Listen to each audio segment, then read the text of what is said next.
Hello, hello, everyone, and welcome to In Time. My name is Nicholas Lamar Souter, and with me today, once again, is the beautiful Courtney Stewart. Courtney, how are you? I'm good. I just want that music to keep playing. It's like dun dun dun dun. It's so dramatic. Oh, It gets you pretty revved up I before like the it. show. I do. I'm Courtney, always joining us. dancing.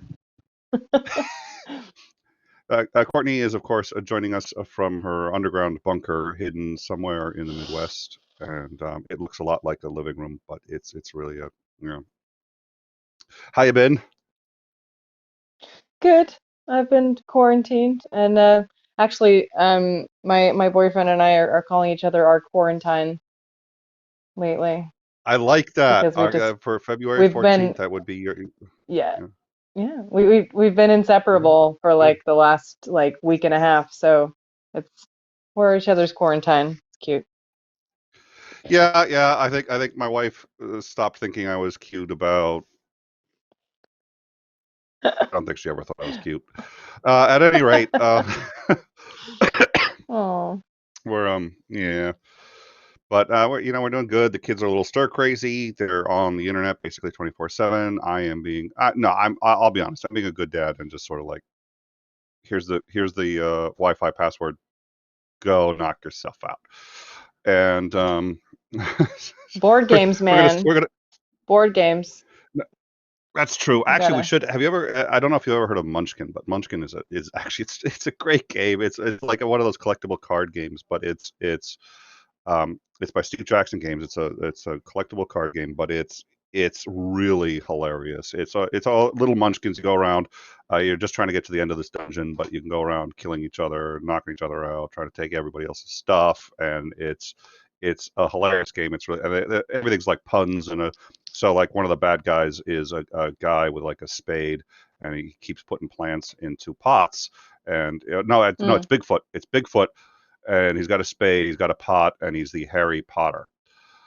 Um, mm. it's cute. It's cute. Some of it goes Yeah. above the girls' heads, but it's like they had me at when there was a guy with a laser and written on the back it said Han shot first. I was like, yeah, they got me. Ooh. I'm yeah. Ooh, that's a cool deep cut reference. It is. It Uh, it absolutely is. yeah. It's a very well done game. It's a great family game. The girls Very love it. And elitist. in the rules it says if you can get away with cheating, that's perfectly acceptable, which makes me wonder what is Oh, cheating if the rules say you can right. do it if you can get away with it. But people are constantly trying to like discard a card, take three cards. Like I am discarding one card. It's like, no, wait, I see that. Um, That's funny. There it's are a some lot of really fun. It's fun a good board family games game. out I'm there. still for it. Yep, yep. They have that So like no, that that's a good. exploding kitten one. And then there's like one that's called Okay, something now to you do got with to a tell me what burrito. you find for fun. It's so good. Exploding kitten. I'm concerned, Courtney. I am concerned at this. Oh, all three of my cats are safe and sound, and so is my boyfriend's cat. It's okay. Okay, okay, all right. I'm not letting you cat sit for me, but fine. All right. This is how I get out Well, of thank. it. Yeah, mission accomplished. Um, so on the other hand, however, if you want to take care of my mother-in-law, um, knock yourself out. I can even provide any kind of, THX or not THX, but the HX explosive. I can help. I'll Ooh. be sending a little there. Okay. Yeah. Um, so okay, well we've got a really here's something I've been looking forward to, and this is I do certainly want to try to bring on I know I want to try to bring on more theists. We've had on plenty of anti-theists. I think some theists are too, and we've had on Cyrus now a couple of times. And he's not a theist, but we're also trying to get on Ocean. We've had no, we didn't have him on, but he's to this date. He is so Ocean is so polite and so tactful and just a sweetheart guy. Very direct though. I mean, he'll tell you what he's thinking, but he's really. And I remember we were talking about sort of internet dramas, and he stays away from it. And he goes, "And you, Nick, you have been less successful." at that. And I was just like, okay, that's thank you. That was he really had to think to find a delicate way to put that into. But we're still working on having him on, but he's been doing a lot. So he's probably quarantined somewhere in the world, although he could be anywhere. I've got no idea where he is. We'll try to have him on. He's going to be a lot of fun. But and he's at least he's a polytheist, and I think there's a lot to discuss when it comes to Mm. polytheists. I think a lot of people really want to understand more about polytheists and how they operate. And so you and I have talked about anti-theism before. We're both anti-theists. What are your thoughts on anti-theism in general? I think I tend to disagree with you on anti-theism. Oh, I okay. don't think it's as I don't think it's as grim as you make it sound. That there's I think there's something to be said for the type of anti-theism that recognizes the many positives in religious belief and the way that it plays out in the world without needing to placate to uh, the religious organizations because I do think that they do more harm than good, and so those both things can be true. It doesn't have to be mutually exclusive for wanting religion to end or thinking that religion is all bad. I don't think either of those things are the case. So I think that religion has its place, but I think that it's very, very problematic and um, needs to be handled carefully. And I think that, there are plenty of cases where people have some sort of religious belief where it's not harming anyone and it gives their life meaning and they live and die within that belief and nothing bad happens and great, that's wonderful. But I think that, at least for me, I think that the majority of the world accepts this as a premise without really challenging it. And so the conversations that we have within the atheist community, I think most people would benefit from for them to have an informed decision when they choose to step into a belief or not, or to hold on to their belief or not. I think that it doesn't do as many positive things as people tend to think, but it's not as bad as some people in the atheist community think. Um, but it is something that can be okay, but is mostly for most people. I think they would be better without it. No, I think we're actually roughly on the same page with that. So for me, I am an anti-theist. I oppose in general theistic religions. I'm very much of the Hitchens' view on it, which is actually widely misunderstood. And he's an anti-theist in the classical sense, theism in the classical sense, which tends to be of the Abrahamic religions, which I'm sure will not trouble our current guest in any way. But his views were, and this is sort of where I stand on it, which is, listen, I've got absolutely no objection to any beliefs anyone has. I don't think, if it's something that if it gives you comfort in any way whatsoever, that's great. And I'm really all for also communities and people who can find ways to organize and be positive. I think all that's marvelous. My objection is when and all of governance, all of working with other human beings entails on some level telling other people how to live. It really does. I mean, that's what paying taxes is the Especially government women. telling you. Yeah, well, there is that, except I don't think that's justified. Mm, I think for the most part, interacting with other people, a lot of it is telling others how to live. You have to. That's part of being in a society. The society does set up rules. You cannot get around that. So, hmm in some cases it's taxes. In some cases it's how fast you can drive on the freeway. And we can sort of negotiate these rules. We can discuss these rules and work with them.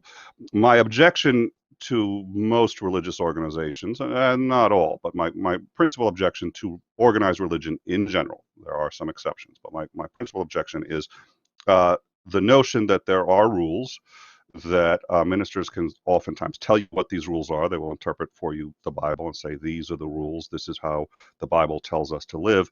There is no mm. sort of, well, gee, you can't push back necessarily. You're, they're not, um, there's no appeal to them. You can't them. And in many cases, they are irrational. There isn't any specific grounding on, well, these are just the rules arbitrarily. And I don't think you can tell other human beings how to live based on arbitrary rules. in a society in which they have no way of saying what they or having their input in it. The biggest and most obvious one is homosexuality, which, okay, look, Mm, it's in Leviticus, it's in the Corinthians. So because that's what it says, we are declaring you cannot be gay. Or if you are yeah. and you act on it, you're going to, or there's some negotiation in there that's ended up happening over time. I say, well, I'll tell you what, you can be gay, you just can't act on it, or however it ends up. Right. So those are my objections Yeah. to it, which is if you believe God says don't be gay, but you can't go around based on your faith telling other people how to act, and that's where it stops for me, and that's where it must, by moral agents, be opposed. So one of the things is, and then we've had our current our guest today, and he's an interesting one. I've known him actually for quite some time on Twitter, and we have a begrudging respect for each other. He may lie and say he doesn't respect me, but I think I tricked him into it. And we're actually having a little bit of some choppiness in the audio, and the audio is giving us a little bit of a hard time. And Is that going that happened when through? he first showed up. Well, that's his. That's Is his. that? He had that problem when he first showed up, Oh, and he was able to get it under control. And I think he will again. In fact, it's now under control again. But don't okay. get me wrong. He's doing that deliberately. He is here to sabotage this show. I have no doubt. You see, Oh as no, soon as I point it, it's happening again. So his name is it's Martin Joss, happening again. and he is, yeah, see, he's a minister, and we've had a lot of interesting discussions. And one of the things that he wanted to talk about was the no true Scotsman. I don't know if we're going to talk about the fallacy per se, or just sort of the concept of no true Scotsman. Yeah, he's got it under control again. So he's we said, look, we're going to have him on and we're going to talk. I actually think he's a delightful human being. Fortunately, he's muted backstage and can't hear me say that. Please, nobody tell him that I said that. So let's bring him out here. Martin, welcome to the show. Hi guys. How are you? Whoa, and the sound's I bad too because we're having I begrudgingly respect you. I'm not worthy. I'm not worthy. yeah, oh, well, no, that's certainly not true. But thank you very much Oh no. uh, for joining us. And so, why don't you tell us a little bit about yourself? Okay. Um, I think the very first place I want to start is just flagging up that I don't claim to be an expert on very much. You might know the definition of an expert, that X is an unknown quantity and a spurt's a drip under pressure.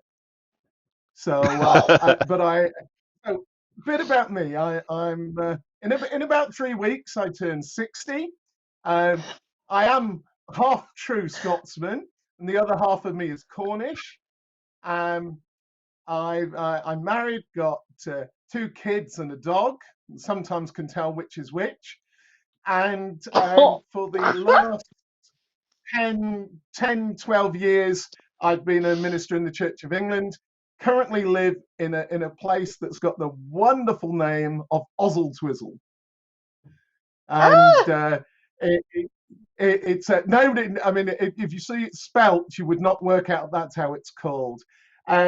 What else to tell you about me? Well, yeah, I think I could spend the whole of the show discussing with both of you the merits of both Exploding Kittens, which I gave to my daughter one Christmas, and Munchkins, which I have played many a time.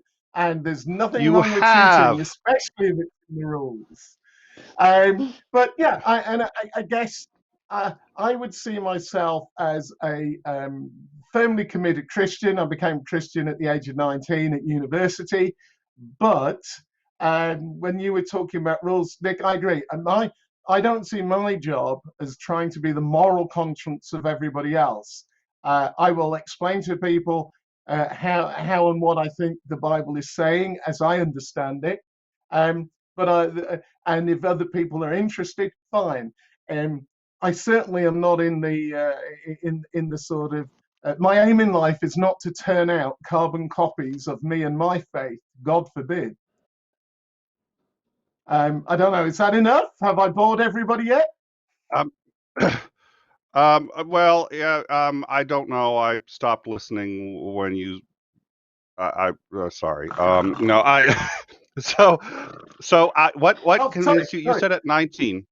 You said at 19. Yeah. Thanks. You see, this is Yeah. why this was a bad idea. I think I should have talked to our producer ahead of time. It's gotten like that. So I want like a big red button on my computer. It's just like, oh, Martin's talking. Uh, Uh, oh, right, a bit 19. like the one What? on the end of your nose. Oh. Oh. Okay. I love you, Okay. Nick. Nope. That's Honest, it. I do. I'm putting. No. No. Nice try. You're gonna back out of this one. I'm putting on the full anti-theist hat. We're gonna Hey, talk about look, genocide I in the have an Bible and why advantage here. you. I have an What? advantage. I can absolve myself. Your call. And you would. You're the kind of guy. You would totally do that. You would just. Oh. Okay. Okay. So I was going to ask. I think Courtney was about to ask a question, but I also wanted to ask. At 19, what at 19 in college or at university got you Yeah. converted? Or school, as you guys for some reason call it. Well, Yeah. yeah. I, I mean, I'll keep it. I'll keep it quick. And if you want to ask, if you want to drill down, that's fine. But basically, I was brought up to go to church. Went to university to study history, and in my first year, I did 3 subjects, and I chose to do archaeology because that seemed to fit with the history. Chose to do theology just because it seemed the least bad of all the other options. And it was kind of a very liberal Christianity being taught. Made me realize I could tell you absolutely what my mum and dad believed, but because they wouldn't have believed the stuff that was being taught. But I realized that I had no opinion. It meant, I had no view of my own. And and around the same time, there was this girl who I really fancied. And if she'd said to me, Martin, I'm going to go and watch paint dry for 12 hours. Do you want to come with me? I would have been there like a shot just to be next to her. And she invited me to this service that was student led in the college chapel. Somebody read a passage from the Bible and cut to the chase. Basically, it left the only way I can describe the impact the reading had on me. It left me convinced that Jesus really was alive and could be followed. And without anybody else being involved in a time of quiet, I basically asked for some guidance. And really, I guess you could say over the years, the rest is history. And I'm famous in my family for being very good at starting stuff, but not very good at following through. And interestingly, that was 19. I'm about to turn 60, and one way or another, I'm still sticking with it. That's not proof of anything other than something happened that had a big impact on me. Hmm. And what's You your are allowed to position right speak. now? Oh, you see, he's starting to do it. Oh, he doesn't want to impose anything with his religion, but we can't talk until he gives me permission. See, this is. Don't Well, if worry, you're going to our come on audience my sees show and be through like that, you can leave. You're so No, wow. I'm. That's okay. Our audience sees through you. We have the I'm biggest, what smartest, most my educated title, my audience. job title is vicar, and Vicar, I run a parish with 3 churches. Vicar. Well, over here in the United States, we speak English. Vicar is a Now you speak minister. American. Oh God. Well, It's hard Winston to Oh, follow Churchill with said. everybody talking at once. hold Winston on. Churchill said that America and Britain were 2 great nations divided by a common tongue. Yes, Hmm. yes, yeah. Uh, who's Winston Churchill? Ooh, So I'm sorry. I only memorize important that's facts. He was a guy feisty. who had about as much hair as me by the time he was prime minister. I love So this you. accent. This is so much fun. It's kind of weird Oh, because you great. guys have got really cute accents, I have to say. Right, right, right. Funny. I love Oh, it. Yeah, I'm probably well beyond attempting Come on, a Nick, British accent. concentrate. Maybe. Yes. Yeah, Well, I'll tell you a true I'll story. I'll tell you a true story, guys. please. My mum had an American cousin, and in 1969, we visited the States on the way to going to live in Japan, and I went to school with my we used to call her aunt with her son. And you imagine 1969, height of Beatlemania. I had to be rescued from the playground because of all these screaming girls. And if I tell you that from the age of 7, I've had a weight problem, I was short, dumpy, not the most anything Beatle-like looking, but with the English accent and Beatlemania, if the teachers hadn't rescued me, I'd have been savaged. Oh no, that's so cute. So when you and I were talking about a topic for a show, this was actually one of the ones that you had Aha, proposed. So why don't we discuss? yeah. So what is it that interests you about this topic, and why was it that you decided this is what you wanted to talk about? I think because the whole issue of identity, who decides who is what, is one that interests me. Not least of which, being half Cornish, an awful lot of people in this country would tell me I was half Scottish, half English. My mother would have been absolutely clear I was half Scottish, half Cornish. And it seems to me that I suppose I'm aware that there's a continuum. And at one end of the continuum, I'd see the no true Scotsman, and and how some people are so ready to tell other people what they are or aren't. On the other end of the spectrum, I'm mindful that you get people like, say, for example, some people say to me, well, Hitler was a Christian because he said he was. And I'm thinking, okay, Hitler says something and you believe it. Fine. Um, but also people like, I don't know if you're aware of a German woman called Martine Big, who was white and blonde and has had her skin dyed to be black, and surgery to make herself try and look Ooh. more black, and she now identifies as black. And I'm aware a lot of black people say, but she's never grown up having to experience racism and and all that is also part of truly being black. And it seems to me that this whole thing of identity, and it doesn't matter whether you say nationally, religiously, whatever. I think it's a really fascinating discussion. And of course, I do have some views when it comes to Christianity.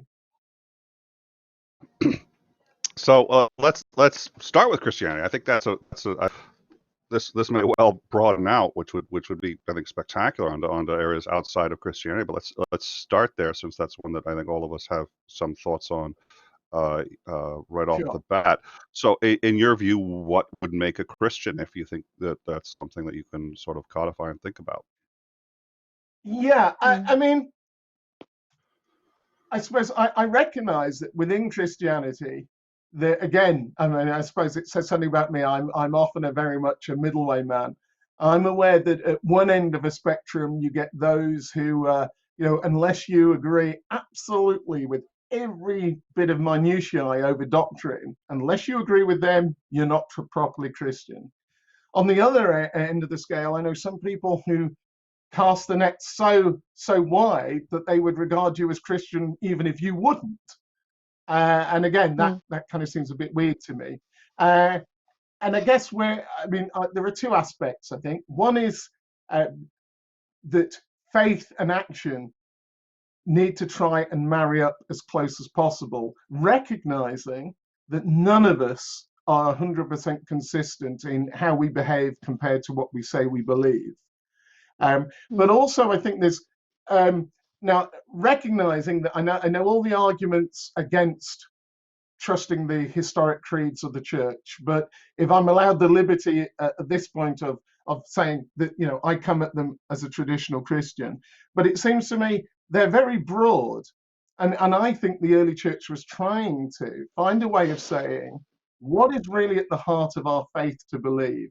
And if you look at the creeds, there's nothing about homosexuality, actually. There's nothing about whether children can be baptized or not. there's nothing about a whole range of stuff, and I see those as like, I guess, a sort of ring fence to try and say this is the kind of doctrinal stuff. If you want to be authentically Christian, this is the doctrinal stuff. But I'm quite, I'm not in the business of disenfranchising people. So So, oh, please, Courtney. the way that I've heard like a basic Christian faith defined is just a belief in the divinity of Jesus and the resurrection, sometimes the virgin birth, but really it's Mhm. at the basis of it, it's like a belief in the resurrection and the salvation to be had through Jesus, that's like the baseline for a Christian faith, Right. and then you have different denominations with different beliefs. Sure. I would say yes, but, and the but for me is always that it's not the belief in itself is not enough. If you're not, at least, if people should be able to look at your life and see that you're walking the walk as well as talking the talk. Which is why, for example, for me, I don't care how many times Hitler may have said he was a Christian. If Jesus said the two things that I think we were made for. Jesus summarized the whole of the Old Testament law: love God with all you are, love other people as you love yourself. And I think it's pretty clear that, for example, Hitler pretty well failed on that second one, big time. And I think if people's lives aren't matching in action with what they say they believe in, without, as I say, allowing for the fact none of us are 100%, but there should be evidence through how people are living that what they believe is making a difference. Otherwise, it's just words. Well, I mean, so we could get into Hitler, because Hitler is an interesting subject in terms of which group wants to claim him. But I think there's a Who lot wants to to push back him up onto the the others? Yeah. idea. Yeah, I think it's not really necessary. I don't think that the Christian faith of Hitler or of the Nazi Party as a whole is the reason that they did what they did. But I think that that has more to do with their doctrinal nature in their philosophy around Nazism. So Mm, that's a very different thing. Um, mm, but I do think that, if it's, I don't think they were non-religious. I think that there's a within like the fabric of their belief system within Nazism that was tied together with their Christian faith, and that's was a large part of their support from the Catholic Church as well, because the Jews were considered to be the killers of Christ, and so that was a big talking yeah. point from the Nazi Party and for support from the Catholic Church. But so we could talk about that. But I think what's interesting to me Mhm. is I think that a deeply held authentic faith is what I would consider a Christian faith, if it's that type of faith, right? Um, but I don't know that that would need to necessarily translate to good actions. But I think that if you believe that there's something behind Christian faith, that you get something from Christian faith, or you change in some positive way because of your faith, then it would make sense that that would need to translate as action, um, or some sort of living authentically within the Christian faith. But as far as I understand, if you can be considered a person with a Christian faith, that doesn't mean actions. That just means belief, right? Yeah, I see what you say. You see, I think for me in the New Testament, there's a lot of stuff about sort of actually faith and action, and I don't, and I think uh, because in one level, if you could say you could say you can believe something, but how does that? Where's the evidence that that's really what you believe? And I think for me, the evidence of what you believe should somehow translate into something that people can see. I mean, for me, the single and the really big one where I think Christianity has helped me is the challenge to be forgiving and to actually seek to love people who you do not like. And those two things, in particular, I think I've become a much kinder, more generous person because of how my faith has been working on me. Now, and I'm not, please don't hear me saying that you've got to be a Christian to be those things. I don't claim that. One of the things I'm very clear on is I can talk about what I know. I can't talk a great deal about what I don't know. Mm-hmm. Well, so there are Catholic Encyclopedia lists 55,000 denominations of Christianity. Now, that's a very misleading number, and one of the reasons is because what they consider a denomination is any church that has its own sort of centralized uh, monetary funding system. So, like, if you have a church that Sure. teaches Catholicism that is a Yeah. church for Catholics, but they don't send their money to the Catholic Church. They keep it locally within No. that church and that community.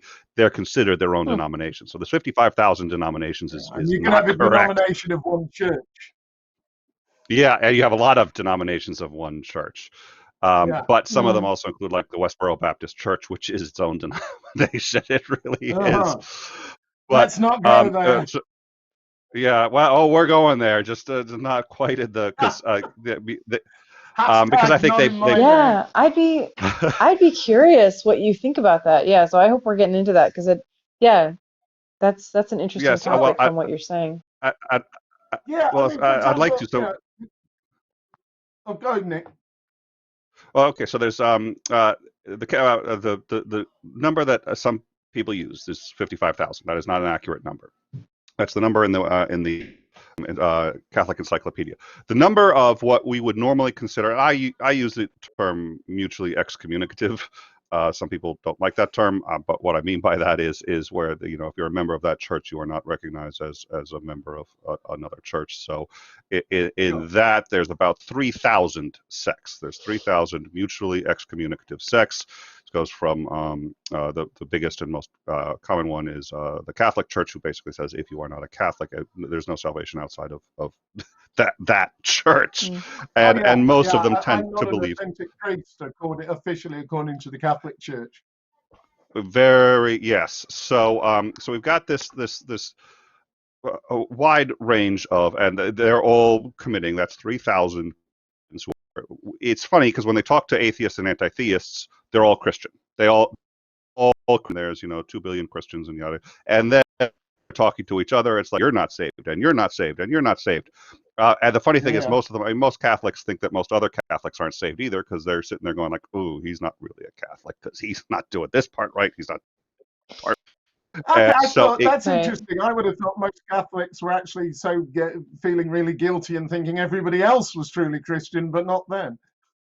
I think there's a lot of That's a that too. I possibility think too. touche. Yeah, It was a for joke, sure. but it did have a seed of truth in it. No, It did. yeah, Well, that's what made it that's funny. absolutely But true. so the so you get with the vast majority of Christians seem to think that most other Christians are not Christian. Hmm. You seem to have a broader view of this. So how do you, well, something like the Westboro Baptist Church, when Christianity and religion as a whole is where almost the reverse of a no true Scotsman, where that's Scotsman. The Westboro Baptist Church is the true Scotsman, and they are Experience isn't that's what people who claim to be Christian largely do. And I'm wondering whether some of the discussion is heavily colored by a very vocal type of Christianity that isn't only in America but very predominantly in America. Because certainly where I am here, we've got a Catholic priest. We've got a guy who's a sort of independent stream, you might call it. We've got a Methodist minister and me. And we all get on really, really well. And where we can, we try and work together. So I just think it was worth me just flagging that up. With Westboro, Very good point. you see, I think I struggle a bit because, as I said, I try not to apply no true Scotsman to anybody. But I think what I would have to say is that at the very least, they're doing a dreadful job of expressing what I believe Christians should express. I've seen programs on them. I've seen the stuff sort of going to funerals of American troops who've died in Iraq and places, and say, and suggesting that this is God's punishment on America. That's just vile. And I don't think, and to me, it's certainly not part of the Christian faith as I would recognize it. So there are people, if push came to shove, it would suggest to me that they are, they would be in a category that I would struggle to recognize as Christian brothers and sisters, although I cast the net very wide. Yeah, I think so. If I may, there's a couple interesting things going on, I think, with Steadfast Church, because you have um, a deeply held belief in certain principles and certain agreed upon ideas that people will honestly adopt, and that gives them the moral cover to do things that they see as immoral and more moral than most people. Sure. But and so they are acting as good faith people doing horrible things, but they still believe that they're good people doing good things. And so Sure. I think Hitchens makes that point about there needing to be some sort of poisonous faith that's a poisonous version of faith that can allow good people to do bad things. And I find it very interesting because within the Christian faith, you do have this sense that there's some sort of proof in behavior to show true faith. And I think that Steadfast is an excellent example of that as well, because I don't think that they're fundamentally bad people. I don't believe in evil people. I think that these people think they're doing good, and the only reason they're doing what they're doing is because they believe truly that what they're doing is good. And so to me, that is proof of that, of a deeply held Christian faith, or any other faith that would motivate you to have that kind of behavior. Yeah, I'd agree with that. I mean, let's be honest. You guys would regard me as being someone who holds to something very deeply, but how the depth of faith doesn't mean that it's necessarily right.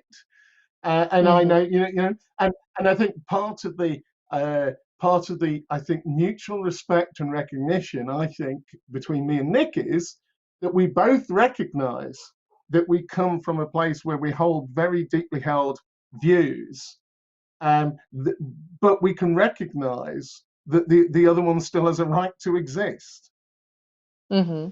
Mm-hmm. And that you're deeply that anybody's deeply held convictions of themselves is not proof of something. Absolutely, and I agree with you. And I think if I think for me, I think if Christianity was fundamentally flawed and poisonous, I would have long since given up on it. And I accept that there's a whole range of views. That's not one, that nobody is ever going to agree that that's not the case or is the case. But that's not my experience of how it's worked for me. But yeah, I mean, but then, well, I reckon, I mean, I think basically, I think there's a certain sense in which there are people who want to dominate others for whatever reason, whatever the driver is, and they will find an excuse for doing it.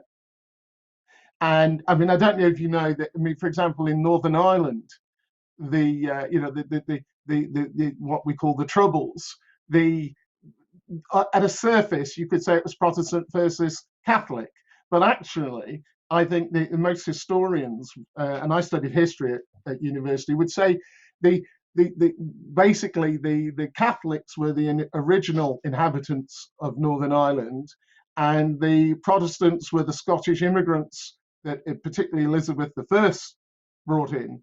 And so it was as much tribal warfare as it was religious. Yeah, so I don't know if that's helpful or not, but Yeah. So I think you said two different things though. You said that you can see where belief could lead someone down an awful path or a positive path, but you're also saying that people will um, do things for their own poisonous motivations outside of their belief and use that as a cover. Um, I honestly, I don't see that happening as much. I think that most of the time, you have these really bad, corrupt religious leaders that will kind of use their position to do bad things. But I think by and large, the followers are usually true believers, and that they sometimes will do really awful things or reject their gay children or whatever, or stone their daughters for indiscretions. And so there's all kinds of things that will happen in the name of religion, but not without the religion. There's all kinds of things that happen only because of this specific belief that makes someone believe again that they're doing something good, because of their faith, not something they know to be evil but is seen as good in the name of a faith. There's a very big difference there. I get you. Yeah, yeah. And I mean, Yeah. I mean, I think it's a terrible shame that that some expressions of the Christian faith, it's almost like you've got to check your brain out as you enter the church, and pastors or whatever title you want to give the leaders, they're not to be challenged. They are almost the voice of God on earth. And let's face it, if you're trying to discuss something with someone who says, well, basically I'm right because God's told me, where how do you trump that? And I think that for me, which is why I say I'm very much about people who I don't want to make. I'm not in the game of trying to make people or develop the people who come to my churches into being people who believe identically what I believe. I would rather someone came to a doctrinal difference, but understood why they felt they should believe it that was different to one of mine, than believed one of mine because I was the one who'd said they should. Right. And I think And I think that yes, I think that when people are prepared to be almost led like sheep, literally, it's a dangerous thing. And I don't know, you don't hear so much of it now, but have you guys ever heard of it? I mean, being an old man like I am, back in the 80s, there was what was called the heavy shepherding movement, where some churches would tell you what jobs you were to have, who you could marry, where you should live, and and they attracted people. And it seems to me, but the reason why it attracts people is that if somebody else is making all the decisions for you, you have no responsibility for it. And I believe my faith, part of my faith, it says I have to own responsibility for what I do. So if I'm if I behave badly, then I have to face up to that and say, what am I going to do about it? Yeah, I think So I think part of it's responsibility. I think also part of that is being uh, comforted by someone else making these choices for you. Like you might make the wrong Sure. decision, you might Yeah. not do something that turned out to be best for you. And it can be really comforting to have this idea that there's some sort of higher power who knows better than you, who can guide you Mm. along your path and say, hey, this is what's going to work out best for you. So that I remember the sense when I deconverted, losing that and that being really daunting to me. But it was replaced with, like you said, a personal responsibility and an empowerment to live the life that I see fit, and to, for the first time in my life, think that I was capable of making that kind of choice. That seemed unattainable to me before. But I think Nick is getting to something here. I Either that or you need the uh bathroom. That's why I have the wireless headset. I can just get up and nobody's the wiser. Hey, I once before I you go forgot to there, put on mute, and it was did you see? Hang on, Nick, Oh did you see? no. I forget. Was it a Senate committee or something where the old fellow went to the bathroom and forgot to turn his mic Oh off, no. and you could hear I it saw passing that. wind I the whole time. Oh, I did not, but I do know there was a YouTuber. There's a YouTuber who I happen to know, who I happen to not be a huge fan of, but who actually did that on Instagram, not Instagram, on what one of those? Yeah, it may have been Instagram. She was on Instagram, and she left it running. She was streaming from her phone, and everyone pointed out, of course, oh, she didn't wash her hands, and and she didn't. But at any rate, Yeah. that reminds me though. Moving So hurriedly you were on. talking about you were talking about the troubles, so that reminds me. There's the guys trying to get through a checkpoint in Ireland, Northern Ireland, and they stop them, and they cop rolls down the window, and the guy comes up to him and says, "Hi, are you just gotta know, are you Catholic or Protestant?" He goes, "Oh, no, no, no, no, no, no, I'm an atheist." Yeah, but are you a Catholic atheist or a Protestant atheist?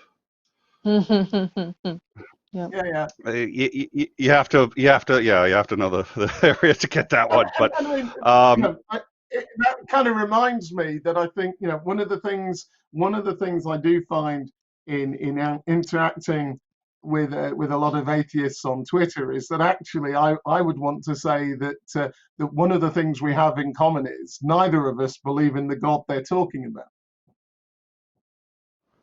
Mm. the God that atheists are talking about when they Well, the way the portrayal of God that some people mm, don't believe in is, I would say, yeah, I don't. I mean, sort of, if I know it's off topic, but sort of Richard Dawkins certainly on some of his TV shows I saw, the way he describes God.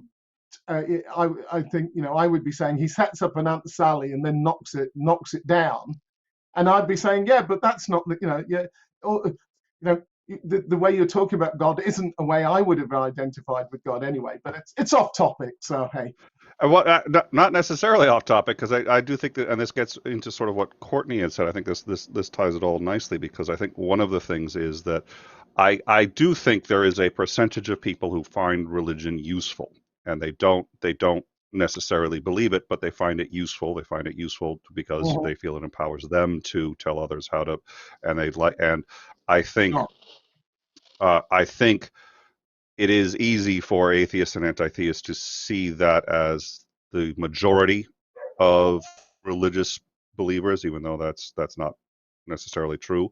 I think it's Is easy it? for them to sort of pigeonhole it and to say, well, I think for anti-theists, I think a number of anti-theists say, well, here's, or let me rephrase that, not to say that that's what's happening, but to see people who are using it that way and say that that's the principal use of religion, and to talk about genocide in the Bible, Hmm. talk about and say, okay, this is the whole point of really, if you take a look at what Christianity is and its core, it's about empowering genocide. It's about looking for it's about Christian Zionism. It's about trying to cause the end of the world. It is a religion about even it necessarily. And I've seen now. I have a Greek Orthodox The death minister friend of cult. mine who says, "Look, yeah, exactly. You've got it." And Yeah. so I think it's Yeah. easy It's a big narrative. for theists and anti-theists, to sort of paint it that way, and to see the people who are misusing or abusing it as the norm and not necessarily the exception. And I Hmm. was going to go somewhere with it, Yeah, but and I think it's tricky, isn't it? I mean, I used to know a guy who was quite racist, and he had a friend who was black, and I said to him one day, well, how do you square the views you hold about black people generally, but you're friends with this black guy? And he just said, oh, he's one of the good ones. And and that's nonsense. But no, and I do sometimes think unwittingly, some atheists kind of do that with me in a way. Oh well, Christians are like this, but actually you're okay. You're one of the good ones. And Well, I'd honestly say, yeah. go on. Sorry, Courtney. Well, sorry, I find it interesting what you said because I think I would be in that camp just because I do think that a lot of religious behavior is obviously motivated by what is believed. And if what you believe is very nice and loving and benign, then great. You know, I think that you are one of the good ones, right? But if you have this type of Christianity that is um, divisive or hateful of certain people, or very Sure. controlling of certain people's behavior, I think that the majority of the major religions is still that, and um, especially the major organized religions. I think the majority of those, if you look at the core of what they are trying to do, um, it's Islam is the biggest one, and then you have the Mhm. Catholic Church with all that control, and so there's a lot of different denominations, especially within organized Sure. religion, where you have a very poisonous uh, motivator of actions to its followers who are true believers. And so in that way, I think that, yeah, the majority of Christian belief is some way harmful to the believers or the people that the believers affect. And I think most of the time it's the believers themselves that are the most affected negatively. Okay, I get that. I mean, I suppose you see, I suppose what I find interesting is I don't think, by and large, I am that radically different from most Christians that I've experienced up and down this country. And I'm not saying it doesn't happen in this country. And then that I guess that leads to the question of, I don't know that I'm qualified to say whether I'm representative of a smaller number of Christians or the greater number of Christians. I'm really not able to say that. I would like to hope that I am representative reasonably of most Christians, but you know, I can't, I couldn't qualitatively say that. Yeah. Well, and obviously I think that if somebody does hold that belief, they believe that their beliefs are a good thing and that they're doing good work and that they are good people in the world and they're affecting people in a positive way because of what they believe. And I think that if you step outside of their belief, sometimes you can judge that to be true or false. But when you're within the belief, I think that a lot of people would think that they are a positive version of their religion when they may not be. Yeah, I get that. I have no, you know, I have no problem with that. It's I don't know. I don't. Yeah. I think other than saying, Well, yeah, I think I could. That you brought up an happens. excellent point, which is one I have a tendency to forget, but I think is very important. So when we talk about young Earth creationists in the U.S., they're a legit thing. I mean, we really think about that in the U.S. And the reason we think about that is because the majority of Christians in the U.S., the majority are young Earth creationists. Mm. That's not true worldwide. It's not even close to true worldwide in most I of, mean, and I mean, certainly. Sorry, Nick, to the, interrupt, but I mean, yeah, please. and always recognizing none of us can meet enough people to say that we've met the majority. But of all the people I've ever met, ministers or lay people in the Church of England, I've only ever knowingly met three who would say they take the creation story in Genesis literally. Mm. Well, and Hmm. that they would be minorities here, and that's Pew has done Well, repeated yeah, I studies think on that that, that and was kind of, that's what I was wondering, and I think I can fully understand. I mean, on Twitter, I can fully understand why when some people first encounter me, they react as if I represent all that they're reacting against. And what some of the things, like for example, why should churches get tax relief? Well, in Britain, churches don't get tax relief. People Really? assume that I'm after 10% of people's income. I don't do that. And in fact, I've had cases of where Oh, people, one or two people have started like Yeah, that with I me, know, and Courtney, I've right? sort of I have said, to, well, look, I'm going to interrupt. This is rude, but I'm going to interrupt. okay, I am so with Courtney on that one. That is a really big sticking point for me in the US, and that it's really blowing is, my they, mind. they, oh, they I don't get pay it, I tax. get it, Yeah, exactly. I'm yeah, no, no, so, yeah, Because I get that's, Courtney. that. But you see, uh, and I think that and I mean this respectfully, but I mean, rightly or wrongly, Americans have a bit of a reputation. From my experience of having lived in one or two, of being abroad, that often America, not often, because maybe it's a stereotype, but stereotypes sometimes have some truth in it. That Americans, because they're such a dominant culture, tend to instinctively think how things are in America is how they are everywhere. And I would say, just as in the United Kingdom, the English culture is so dominant that if you get English people talking for long enough, they'll use British and English as if they mean exactly the same, because they mm, don't take into account that you can be Welsh and British, Scottish and British. And I think mm, that's sometimes, yeah. But I can't, but mm, whether the experience of people with all this stuff in America represents the majority or not globally, I'm not sure any of the three of us can be sure. I don't know, I but do I think can that, but that's, understand that. Yes, there are plenty of Christians. Well, I mean, I've encountered a fair few people who would identify as Christian on Twitter in America who have been very clear that I'm going to hell yeah. if it exists. But that's another program. well, we're going to need to Ooh, start ooh, wrapping up this reasonably. guy. I know. Oh, let's talk about that later. So we're going to That's need to cool. start wrapping it up. But I do want Yeah. to, and I think this is going to be a whole nother one. But I think it's worth, just because you brought it up at the beginning, and I think it ties into what we've been talking about. So you gave the example of somebody who had self-identified as black, and I've forgotten the name, but they, and then had their Yeah, Martina signature Big, I changed. think she's called. All right, so what are your thoughts on that? That's I mean, I think that's so. I obviously there's going to be objections based on, okay, hasn't lived the Yeah, experience of that, and presumably the yeah. experience is important. We've talked about either experience and or how do you, the genuine belief versus the works. What are your thoughts?